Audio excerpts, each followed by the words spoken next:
সাপের কামড়ে ছাত্রের মৃত্যু মুর্শিদাবাদের সালারের শালু গ্রামে। তন্ময় দাস, সে ক্লাস 8-এ পড়ে, বয়স মাত্র 14 বছর। গতকাল রাত 9:30 নাগাদ একটা কালাচ সাপে তাকে দংশায়। প্রথমে তাকে সালার প্রাথমিক হাসপাতালে নিয়ে যাওয়া হয়, পরে কাটোয়া মহকুমা হাসপাতাল এবং সবশেষে রেফার করা হয় বর্ধমান মেডিকেল কলেজে। বর্ধমানে যেতে যেতেই রাত 12টা নাগাদ তার মৃত্যু হয়েছে।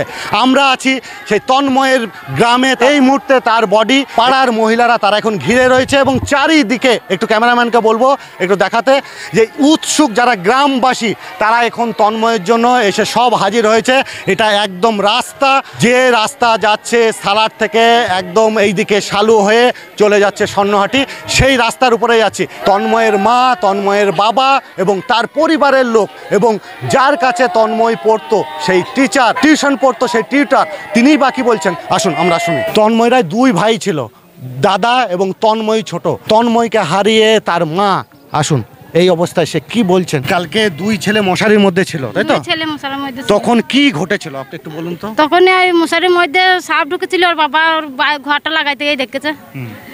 দিয়ে তখন দেখেছে, তাড়াতাড়ি ছোটটা একটু চলে যাচ্ছে আর বড়টা শুয়েছিল, তো বড়টা এনে সরিয়ে দিয়েছে। দিয়ে তখন ছোটটা এসে বলছে মা আমাকে কিছু কামড়ে দিলে আঙুলটা জ্বলছে। তখন আমি আবার তাড়াতাড়ি করে দেখলাম যে আঙুলটা বেঁধে দিলাম, হাতটা বেঁধে দিলাম 3 জায়গায়। ওর বাবা আবার তাড়াতাড়ি করে চলে গেল সালার থেকে। একটা দড়ি বেঁধে দিলাম, ওই ফাতি দড়ি আর একটা সেই 2টো গামছা বেঁধে দিলাম। হ্যাঁ, 3 জায়গায় বাঁধন দিলাম। আঙুলে কামড়ে দিয়েছিল এক জায়গায়, দিয়ে সালা থেকে আবার কাটোয়া থেকে লিয়ে যেতে মারা গেছে। ও পড়াশোনা মানে কি রকম রেজাল্ট করতো? ভালো পড়াশোনা ভালো করতো। কোন স্কুলে পড়তো? ও হাই স্কুল সালুর। আপনার নাম কি? আমার নাম ইন্না দাস। তন্ময়ের বাবা আছে আমাদের সঙ্গে। কি হয়েছিল কালকে তন্ময়ের? 9:30টার দিকে বসেছিল, টিভি দেখছিল বসে বসে। আমি গাড়ি চালিয়ে বাড়ি এসেছি। এসে এবার খুব গরম লেগেছে, আমি চান করতে গেলাম। চান করতে গিয়ে এসে আমি বেটাকে বললাম যে বাবা তা রাত হয়ে গেছে, দাদা শুয়ে আছে ঘরে, তা আমি যদি ভাত খেলি দিয়ে শুবো, রাত হয়ে গেছে সকাল উঠতে হবে। দিয়ে যে শুয়েছে আমার ভাত কটা খেতে যা টাইম লেগেছে। এবার ভাত কটা খেয়ে ছেলের মাকে বললাম যে বিছানা করো, আমি ঘরটা লাগিয়ে দিই। যেই ঘরটা লাগাতে যাবো দেখছি মশারির ভেতরে সাপ দৌড়ে বেড়াচ্ছে। দিয়ে ছেলে উঠে পায়ে করে লেতিয়ে তাড়াতে গেছে, হাতে পায়ে 2 জায়গাতে কামড়েছে। 2 ছেলেকে হাতে করে টেনে ধরে নিয়ে আসলাম বাইরে। 2 ছেলে মানে আরেকজন কে ছিল? আর একটা মশারির মধ্যে 3 ছেলে ছিল না, 2 ছেলে, 2 ছেলে। এবার বড় ছেলেটাকে সাইডে ছিল, ওর কিছু হয়নি, ছোটোটাকে কামড়ে দিয়েছে, ছোটো ছেলেটাকে। সঙ্গে সঙ্গে আমি দেখে শুনে আবার গাড়ির মালিককে ফোন করলাম।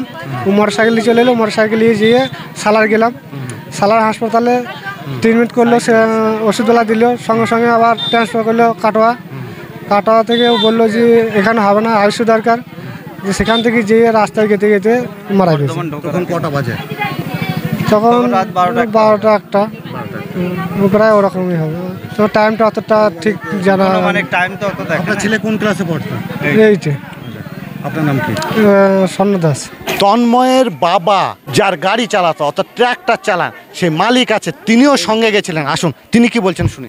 কি হয়েছিল কালকে যখন আমার বাড়ি থেকে 9টার সময় আসে, 9টায় আসার পরে তখন ভাত খেয়ে শোয়ার পরেই আমি শুয়েছি। সনদ দাস আমাকে ফোন করে যে তাড়াতাড়ি কাকা আমাদের বাড়ি এসে আমার ছেলেকে সাপে কামড়িয়ে।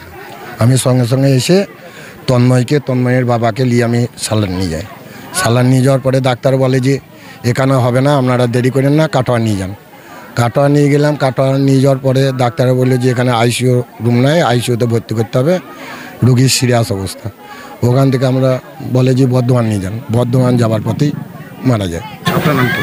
দোলন ঘোষ। তন্ময় আপনার কাছে পড়তো? হ্যাঁ, আমার কাছেই পড়তো। ছাত্র হিসেবে কি রকম ছিল? তন্ময় ছাত্র হিসেবে ভালোই ছিল, কথা শুনতো, পড়াশোনা করতো, রেগুলারিটি মেনটেন করতো।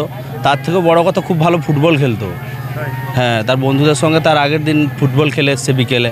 দিয়ে আমি আজকে শুনলাম যে এরকম ঘটনা ঘটেছে রাত্রে, যে এরকম একটা সাপ কেটেছে। দিয়ে দেখলাম যে সাপটা কালাচ সাপ বলে একটা সাপ কেটেছে ওকে। দিয়ে নিয়ে গেছিলো বর্ধমান পর্যন্ত, শুনলাম যে ওখানেই মারা গেছে আর কি। আমি এখানেই পাশে একটা ক্লাব আছে, ওইখানেই পড়াই। আজকে নাকি আপনি পড়াননি?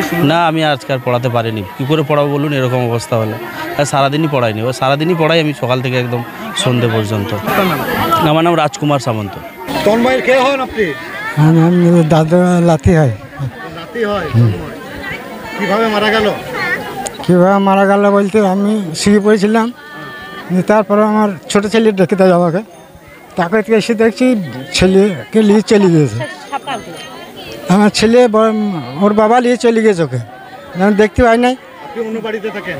হ্যাঁ, কোথায় থাকেন? আমার পাশের বাড়িতে।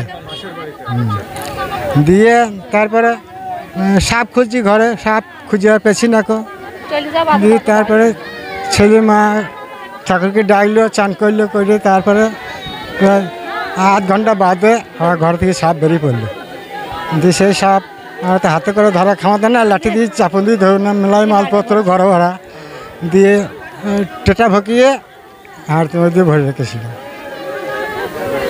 আপনি তো ছোট থেকে মানুষ করছেন। আমাকে জল বইয়ে দিল, আমাকে চান করাইলো,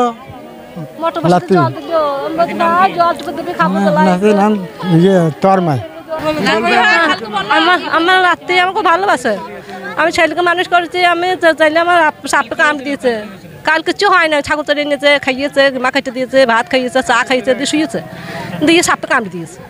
সাপে কামড়ে দিতে দিয়ে ছুটি বাড়ি চলে যাচ্ছে। আমার ছেলে আমার গাড়ি ড্রাইভার করে, দিয়ে বাড়ি এসে যা ঘরে কাপাই দেবে, দিয়ে তখন তো ছাপগুলো লাটপাটি করছি।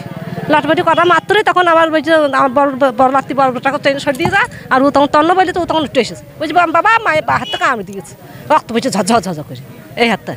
দিয়ে তখন বাঁধল, দিয়ে তখন আর সাপ খুঁজে পেলাম না। দিয়ে কিছুক্ষণ বাদে ছেলে বাবা বউ আমাকে চান করে মানাইলাম, মা মনুষকা, দিয়ে কিছুক্ষণ বাদে তখন বুঝলি। দিয়ে আবার এখন মেয়েটি বাবা হাঁটতে হয়ে দিয়েছে, মরে নাই, জানতে ছিল। দিয়ে সারা ঠাকুর দিয়েছি, কানি বেঁধে থুয়ে দিয়েছিলাম। দিয়ে কিছুক্ষণ বাদে তখন দেখছি সকালবেলায় খুঁজছি, তখন আপনার নাম কি? আমার নাম উন্নতি দাস। ছোট্ট একটা 14 বছরের তন্ময়ের গতকাল যখন সে এবং তার দাদা মশারির মধ্যে শুয়েছিল, তখনই তাকে একটা কালাচ সাপে কামড়ায়, এবং কালাচ সাপে কামড়ানোর পর সেই সাপটায় এই মুহূর্তে আমরা দেখলাম এসে যে সেই সাপটাকে ওরা মেরে রেখেও দিয়েছে। কিন্তু ওরা যেটা ভুল করেছে, তিনটে হাতের মধ্যে তিনটে জায়গায় বেঁধেছে, হ্যাঁ, দড়ি দিয়ে, কাপড় দিয়ে, যেটা ডাক্তাররা বারবার বারণ করছে। সালার থানার মধ্যে আপনাদের এর আগেও আমরা খবর দেখিয়েছি, প্রচুর সাপে কাটছে এখন, এবং তার মধ্যে নয় করে 10 থেকে 15% মানুষ মারাও যাচ্ছে। কিন্তু ডাক্তার বারণ করার পরও কিন্তু বারবার বাঁধছে। প্রথমে কেউ ওঝার কাছে যাচ্ছে। এই বাধা যেটা বেঁধেছে কালকে তন্ময়, এটা যদি না বাঁধতো, রক্ত চলাচল ওখানে বন্ধ হয়ে গেছিলো, যেটা বোঝা যাচ্ছে। এবং কালাচ সাপ যথেষ্ট, তার যেহেতু বিষ আছে তার জন্যই হয়েছে, এবং যথেষ্ট টাইম গেছে বাড়ি থেকে হাসপাতালে নিয়ে যেতে, যে কারণে চিকিৎসার হয়তো দেরি হয়ে গেছে, যে কারণে এই বয়সে ছোট্ট 14 বছরের তন্ময়ের ক্লাস 8-এ পড়ে তার প্রাণটা চলে গেল। মুর্শিদাবাদের সালারের শালু থেকে স্বপন কারিকর, মুর্শিদাবাদ টুডে।